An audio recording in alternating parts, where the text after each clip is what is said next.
Hey guys, in this video I'm going to be teaching you how you can connect an OTG cable to any smartphone.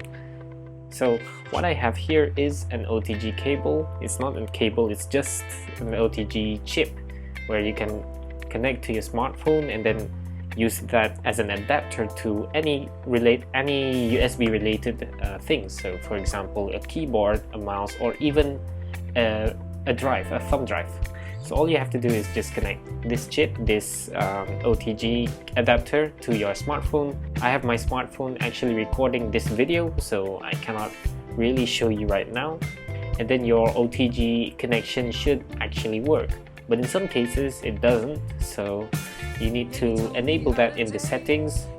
If you cannot find the OTG connection option, you can just search.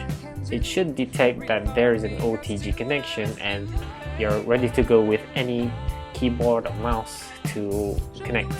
So guys, that is all for today. I do hope you enjoyed this video, so do hit that like button if you find this video very helpful, and don't forget to subscribe for future videos and tutorials just like this one. And thank you for watching.